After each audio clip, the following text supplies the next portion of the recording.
I showed up to family dinner in a $50,000 luxury car, the first thing I've ever bought purely for myself. My mom looked at it, laughed and said, "Maybe you should stop living so comfortably." I just whispered back, "Okay. You guys are not going to believe this. Imagine spending your entire life being the bank, the fixer, the safety net for your family, only for them to look at your first ever purchase for yourself and sneer, 'Maybe stop living so comfortably, huh?'" That's exactly what my mother said. And that night, something inside me finally, irrevocably snapped. By sunrise, their comfortable life was gone. See, my name's Jensen. I'm 36, an oldest son, and a general surgeon specializing in trauma. I live in Scrubs. I sleep in 2-hour blocks. I know how to stop a liver from bleeding and how to smile at families who are breaking. What I don't know is how to be a son in my own family. They call me the reliable one. Translation, the wallet. Last Sunday night, I pulled into my mother's driveway. I was in a used luxury sedan, a car I'd saved for 3 years to buy. Nothing wild, a 5-year-old model, low miles, 50 grand. It wasn't even flashy. It was just the first thing I'd bought that wasn't for them. The porch light was busted as usual. My mother Mara stood outside, a dish towel on her shoulder like a flag. My brother Nate was in the doorway scrolling. My sister Tasha leaned on the rail, whispering into her phone. I killed the engine and felt something like pride rise in my chest. Small.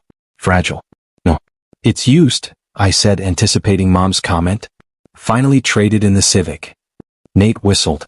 Dr. Moneybags. Tasha's eyes slid over the hood, unimpressed. Hope you can still swing Harper's tuition next month. They increased the lab fee again. Inside, the table was set. Roast chicken, potatoes, salad in the same cracked bowl we'd had since I was 10. Casual dinner, the family group chat had said, which in our house always meant a performance. As I sat, Mom laughed and tapped my wrist like it was a joke between us. "Maybe stop living so comfortably, huh?" She glanced at the car through the window. "We don't all have hospital pay." I felt heat in my ears.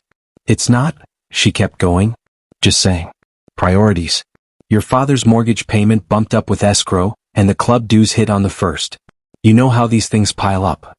Nate grinned. "And my Jeep needs tires. Safety bro. Harper's robotics camp." Tasha added. "You promised." The words didn't pile up. They stacked like bricks. Same rhythm as always. Smile. Nod. Swallow. My hands, which never shake in the oar, felt far away, like they belonged to someone else. Mom poured herself wine, hovered the bottle over my glass, then thought better of it. "You're on call, right?" "Off tonight," I said. "Oh, nice." She gave a small nod. "Then you can help me look at the pet insurance thing after dessert." They changed portals. Nate snapped his fingers. "Bank transfers too." My logins locked again. "Just fix it, man." They were smiling. It was normal to them. "It's love," they'd say. "Family helps family." I heard my voice come out quiet. "Sure." No one noticed the way I said it. No one noticed me go still after that. The conversation moved on. Football. Allergies. A neighbor's fence. My phone buzzed in my pocket. A resident updating a post-op note. I muted it. I chewed dry chicken. I stared at the smudge on the window where the car's reflection sat, dim and ordinary. Mom's laugh floated over the table again. "Stop living so comfortably," she'd said. And something inside me finally stopped. I became a surgeon the long way. Community college, state school, night shifts, scholarships stapled to loans. When Dad got sick the first time, mild stroke, full recovery, I took extra shifts to cover the gap in their income. It was temporary, they said. Just until insurance settled. Temporary lasted 11 years. It started with the mortgage. Just 2 months, Mom had texted. Then Dad's hours got cut permanently. The bank threatened fees. I set up autopay so she wouldn't panic every Friday. Then Nate's car. "He needs reliable wheels to get to work," Mom said. He quit that job a month later. The payment stayed. Then Tasha's divorce. I covered the retainer for a lawyer because her ex was bad news. Then Harper's preschool. "Only until she gets a scholarship," they said. The scholarship didn't happen, but the private school did. "She's gifted," Mom said. "She needs the right environment." I added the tuition to my spreadsheet. The spreadsheet was my second heart. Color-coded tabs. Mortgage, cars, utilities, phones, internet, groceries, club memberships. Yes, plural. Dad needed the golf, Mom needed the pool. Pet insurance for 2 elderly rescue dogs who were somehow always emergencies. 3 streaming services which mom called news access. Grocery accounts with family permission so they could walk out on credit. I learned the passwords, the portals, the billing cycles. It was easier than arguing. Arguing cost time I didn't have. Hospital nights bled into mornings. I catnapped in call rooms and woke to bank alerts. I scrubbed in and thought about due dates. I ate protein bars standing at a nurse's station while my phone pinged. Mom, printer ink. Put it on the Staples card. Hours declined again. Nate, ticket. Can you Venmo? I'll pay you back Friday. He never did on Friday. Tasha, swim lessons just doubled. Can you believe it? You said you'd support Harper's activities. At first, I told myself I was doing what a good son does. We didn't grow up with much. Dad taught us that family means you don't let anyone drown. Mom taught us to smile while you do it. Then the tone changed. Jensen, you're a surgeon. Mom would say with that light laugh that warned a list was coming. This is nothing for you. If I hesitated, she'd switch scripts. I carried you for 9 months. You wouldn't be here without me. Nate added noise. You're single? No kids. Your money is practically extra. Tasha learned how to whisper. Harper will be devastated if she has to leave school. I tried boundaries. Small ones. Me, hey, can we pause the club? No one's using it. Mom, so you're punishing us for aging? Me, Nate, you need to call the bank yourself. Nate, I'm working on my mental health. You want me stressed. Me, Tash, let's compare schools. Tasha, why do you hate that my daughter thrives? I'm good with bodies. Not with this. 2 years ago, I got promoted to attending. The congratulations dinner at Mom's house turned into a budget meeting. Dad raised a toast to our son, Dr. Jensen.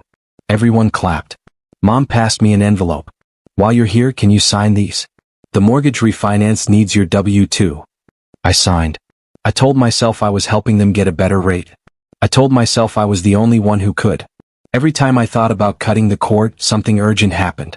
Dad's second scare. Mate's suspension, which wasn't his fault if you listened to him. Tasha's ex showing up at the school pickup line. I paid. I told myself money was the easy fix. It was proof I cared even when I missed birthdays and school plays because of the or. Then the asks got petty. We're switching to organic produce. Put the bigger plan on the grocery account. The dog needs acupuncture. The club added a wine locker. Dad deserves it after everything.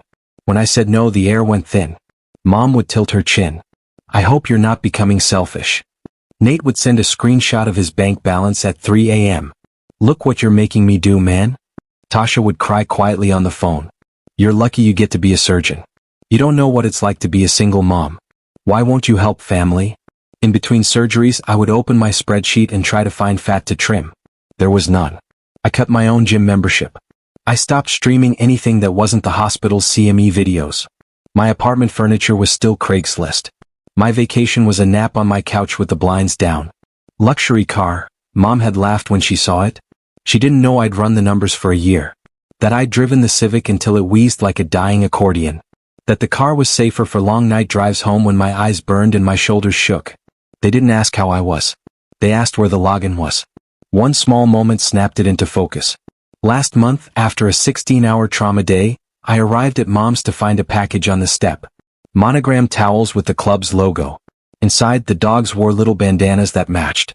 A bill sat on the counter with a yellow sticky note in Mom's handwriting. Can you handle this, XO? That night in the dark, I scrolled through my own bank app. I counted repeating debits. 118 entries across all accounts, all months. Some small, some heavy. All invisible to them. I thought about the oath I took. I thought about what care means. I thought about how my hands never shake in the trauma bay, but they trembled holding my phone.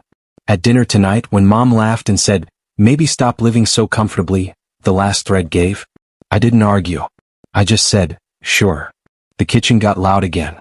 Nate's story about a coworker. Tasha's update about school drop-off politics.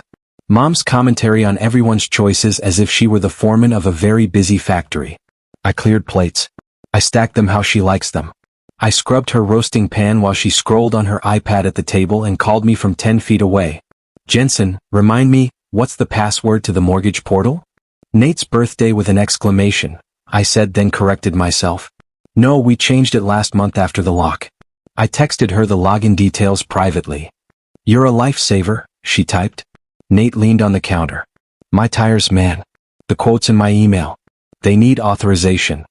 Forward it, I said. Tasha stood in the doorway, Harper tugging her sleeve. Robotics camp email bounced. Your card must be at its limit. Can you update it? I dried my hands. I turned and looked at them. Not like a son wanting approval. Like a surgeon making a decision he can't unmake. I'm going to pause some things, I said. Mom's head snapped up. Pause what? Payments, autopays, transfers, all of it. I can't do 118 lines by myself anymore. Silence, then a scoff. You're being dramatic, she said. You're tired? We'll talk next week. Nate laughed like I told a joke. Yeah, okay. Tasha's eyes widened. You promised Jensen? I nodded. I did. For a long time. I covered mortgages, cars, school, clubs, groceries, pet insurance. I did the passwords, the portals, the taxes. I'm done. I'm tired. And I'm done. Mom's smile vanished. The voice changed. After everything we've done for you, you owe us. Dad, quiet until then, cleared his throat. Son, don't make your mother upset. Nate stepped closer. You think you're better than us because you got lucky with med school? I exhaled. Luck. I lived in a studio above a laundromat and studied under a fluorescent bulb for 8 years. I haven't taken a real vacation in a decade. Luck. Didn't set your auto pace. I did. Mom slammed her palm on the table. The wine glass rattled. You show up in a luxury car and talk about being tired. Maybe stop living so comfortably and you'll have room for family. Harper flinched at the sound. Tasha pulled her behind her like a shield. She's listening. Tasha hissed. Don't yell in front of her. She's listening, I repeated, softer. I crouched to Harper's eye level and smiled. I'll always love you, kiddo. This is between adults. I stood. I pulled my phone from my pocket. My voice was steady. I'm not arguing, I'm informing. I will freeze every non-essential payment tonight. I will send each of you a list of accounts that have your name on them and the phone number you call to unlock them. You will manage your logins. You will talk to your banks. You will meet your due dates. Tasha's mouth opened and shut. I can't afford Harper's school without you. Then you call the school, I said. Apply for aid. Transfer. Do what parents do. Nate jabbed a finger at my chest. What about my safety? Tires are safety. Then buy tires you can afford, I said. Mom's face hardened in a way I'd seen when she argued with waiters. We made you Jensen. Without us there is no doctor. If you walk out on us, you're not my son. I nodded once. It wasn't triumph. It was acceptance. I love you, I said. I won't be your bank. I put my dish towel down. I kissed Harper's hair. I walked to the door.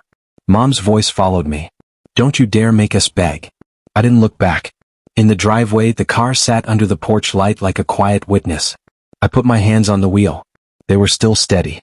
I whispered the same word I'd said at the table, but this time to myself. Sure. At home, I opened the laptop I usually used for dictations and CME modules and pulled up the spreadsheet. The tabs blinked at me like little sirens. I started with the heavy hitters. Mortgage.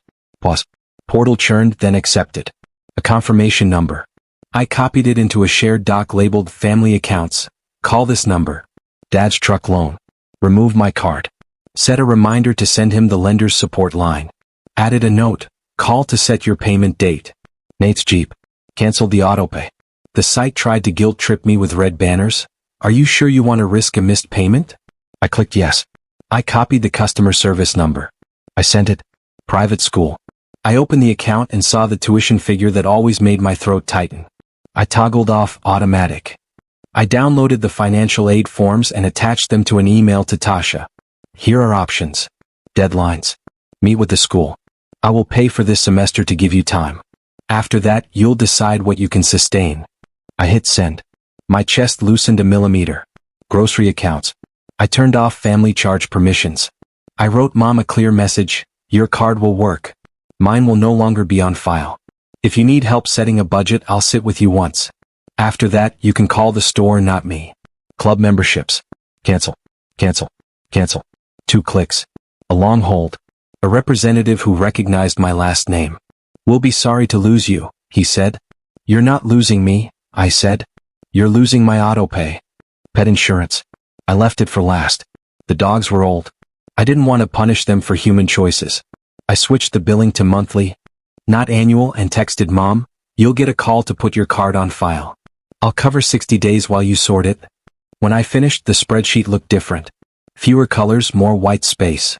I sat back and waited for the collapse. It arrived in pinks. Mom, what is this? Mortgages paused. Are you trying to get us evicted? Me, it's a forbearance option your lender offers. You'll call this number at 9 a.m. to set terms.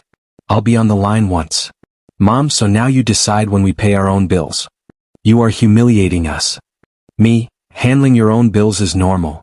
Nate, bro, my car says payment failed in red. That's like a threat. Are you joking? Me, call your lender. Ask for an income-based adjustment. Here's the phone number. Nate, or you could do it. You're good at phones. Me, no. Tasha, I saw the email. Thank you for covering this semester. I'm scared. Me, I know. You'll figure it out. I'll help you fill out the 8 forms, but I won't pay it all. Tasha, Harper will cry. Me, she'll adapt. Kids do. Adults too. At 2 a.m. the house went quiet. My body remembered the shape of real sleep. I woke up before my alarm with the kind of start I get when trauma beeps. I checked my phone out of habit. 17 texts from Mom, ranging from guilt to anger to silence. 1 from Dad, call your mother. 1 from Tasha, can we meet at 4 to do the forms? 1 from Nate, a blurry photo of his dashboard warning light with the caption, this is on you. I made coffee. I wrote out a script like I do before a hard family meeting at the hospital. Short sentences. No apologies. Yes to transitional support. No to being a permanent system. Yes to teaching. No to doing it for them. At 9 a.m. I called the mortgage lender and 3-way mom. She answered on the 3rd ring, voice flat. While we waited for a rep, she said, I cannot believe you'd put us through this. Mom, I said, I've been putting us through this for a decade. You didn't feel it because I absorbed it. The rep came on. We verified. We requested a hardship plan. I stayed on mute unless necessary. When the call ended, Mom sniffed. I guess it's handled. It started, I said. You'll call them in 30 days again. Silence. Then something softer. You always were good at calls. I won't be your call, I said. You will be your call. Nate refused to phone his lender until they threatened a late fee. He texted me fine, like it cost him blood. He set up a smaller plan. He sent me a screenshot of his tires with a passive-aggressive caption, hope you're happy with this. I didn't respond. Tasha showed up at my apartment with a messy bun and a folder. We sat at my tiny kitchen table and filled in boxes. Income, expenses, household size. She cried quietly when she had to write her current balance on a line labeled, assets. I feel like a failure, she said. You're not, I said. You're adjusting. That's different. What if the school says no? Then you find a school that says yes. She nodded. She took a breath. Mom's going to hate you for this. I know, I said. She'll be okay. At the hospital, I braced for distraction. It didn't come. I was sharper in the oar, not duller. My brain, which had been juggling their due dates, focused fully on my patient's anatomy. I went home tired, not hollow. I cooked eggs in a pan that was mine. Ate them on a plate that was mine. Turned on a lamp that was mine. The apartment felt quiet. Not empty. Quiet. Mom escalated. Group chat blasts. Jensen stopped paying for his family. Aunts chimed in with clucks. Cousins asked for the full story like it was gossip. I posted one message, I love you all. I'm not a bank. Direct future questions to the account holders, not me. Dad called and tried a different route. Son, your mother's embarrassed. People talk. They can talk to their lenders, I said. He sighed. This isn't who you are. It's exactly who I am, I said. Someone who knows where to clamp a bleeder. The second week, the club called Mom for a final confirmation. She told them loudly, within earshot of anyone at the desk, that her son had abandoned his obligations. The story spread like chlorine through the pool. Tasha texted me an hour later, Mom's blowing up. Also, Harper got a partial scholarship. It's not full, but it's something. She added, thank you for making me apply. I wouldn't have. I sat on the edge of the hospital bed in the call room and let that settle in my chest like a warm compress.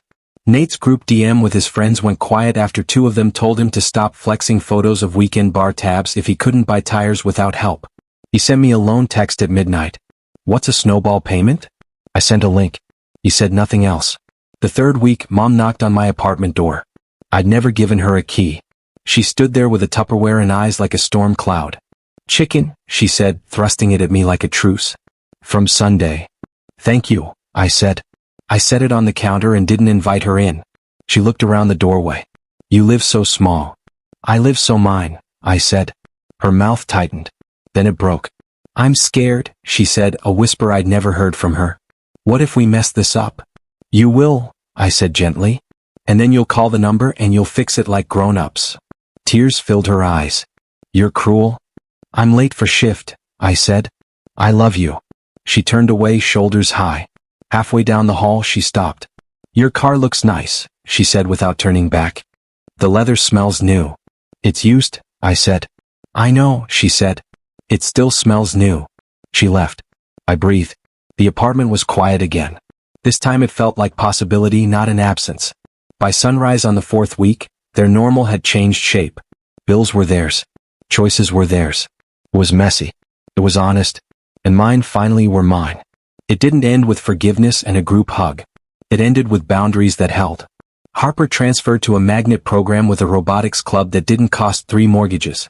She sent me a video of her first little bot making a shaky turn. Look, she yelled into the camera. It follows a line. I watched it 3 times and grinned like an idiot in an empty stairwell. Nate stopped sending me screenshots of zeros. He still sends me memes at 2 a.m.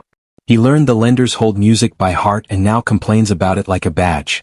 Last week he texted, paid my Jeep off early. Suck it. I replied with a thumbs up. It's our language. Dad found a community pool with a senior's lap hour that costs $10 a month and discovered he doesn't need a wine locker to feel alive. He still doesn't say much. He did send me an old photo of us building a birdhouse when I was 8. No caption. I saved it. Mom still tells people I made things complicated, but her voice has softened at the edges. She manages her online banking now. She hates it. She's proud of hating it while doing it anyway. She asked me for a budget template last Sunday and said, I'll fill it in myself. That was a bigger sentence than she knows. As for me, I keep the car clean. I drive it home at dawn with music low and hands steady. I bought 2 good pillows and slept a full night without dream smoking bank alerts for the first time in years. My apartment is still small. It has plants now. A rug. Saturday coffee that isn't chugged. When people ask about my family, I don't lie and I don't perform. I say, we're learning how to be a family that doesn't run on my debit card. If they wince, that's theirs. I'm done smoothing the edges so no one gets cut by the truth. The moral isn't that money ruins people. Money just revealed the system we'd built. Me as the fuel, them as the engine. Engines stop without fuel. They also get redesigned. If you're reading this and you're the reliable one, I'm not here to shame your giving. I'm here to tell you that giving without boundary isn't love, it's erasure. You vanish one autopay at a time until the only proof that you exist is a line item called Jensen. I don't vanish now. My mother once laughed and said, maybe stop living so comfortably. I did. I stopped living so comfortably for them. I started living honestly for me. I still pick up the phone when it's a true emergency. A fall, a fever, a surgery consent. I'll show up for those. I'll sit in the ER and hold a hand as kin, not as currency. Everything else? I make one call to myself. Sure, I say, but only if it's mine to carry. So, I finally stopped letting my family run on my debit card. What would you have done in my place? Have you ever reached your absolute breaking point with family demands? Tell me what you think in the comments below. I really want to know.